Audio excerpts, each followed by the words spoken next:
আলহামদুলিল্লাহ, আজকে আমাদের ইনকিউবেটরে দেওয়া 11টি ডিম ফুটে গেছে। যেই ডিমগুলো এখন জাস্ট আমি গিয়ে বোলিং এর জন্য রেডি করব। দেখতে পাচ্ছেন, যেহেতু এখানে ডিমের সংখ্যা কম, এখানে এজন্য আমি হচ্ছে বোলিং এর জন্য ব্যবহার করব একটি বক্স। দেখতে পাচ্ছেন, এই যে ছোট 1 ফুট বাই 1 ফুট হচ্ছে জায়গার ভিতরে আমি হচ্ছে 11টা বাচ্চা এখানে রাখার চেষ্টা করব। 1 ফুটের একটি বেশি হবে কার্টনটা। তো দেখতে পাচ্ছেন, এজন্য 1 2, তারপর হচ্ছে 3 4 5, এই যে দেখতে পাচ্ছেন বাচ্চাটা কত সুন্দর হয়েছে, সাদা।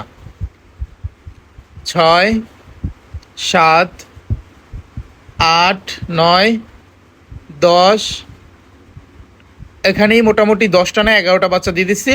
তো যাই হোক, আমাদের দেখতে পাচ্ছেন বাচ্চাগুলো দেওয়ার পরে এরপর হচ্ছে আমরা খাবার হিসাবে ব্যবহার করছি লেয়ার, যেই অন ফিট আছে সেটা লেয়ার অন। তো লেয়ার অনটা হচ্ছে আমরা এখানে ইউজ করলাম। তো করার পরে হচ্ছে লেয়ার অনটা আমরা এখানে দিয়ে দিচ্ছি। তো দিয়ে দেওয়ার পরে হচ্ছে এরপরে আমরা যে কাজটা করব সেটা হচ্ছে আমরা এখান থেকে হচ্ছে আমরা চাইতেছি যে ইনকিউবেটরের লাইনটা হচ্ছে এখানে দিয়ে রাখবো। কিন্তু লাইনটা দেওয়ার পর দেখতেছি এখানে ইনকিউবেটর জ্বলতেছে না, মানে এখানে ইনকিউবেটরে মানে হচ্ছে আসতেছে না বাতিতে। তো যাই হোক, এটা দেখার পরে আমরা চিন্তা করলাম এখানে তা ইনকিউবেটরটা রাখা আসলে ঠিক হবে না। আর ইনকিউবেটরের ফ্যানগুলো তো মানে অনেক বেশি পরিমাণে হচ্ছে আপনার করছিল, আপনার আওয়াজ করতেছিল। তো এই চিন্তা ভাবনা করে আমরা হইতেছে এখানে আর মেশিনগুলো রাখবো না, তো মেশিনগুলো হচ্ছে অন্য রুমে নিয়ে যাব।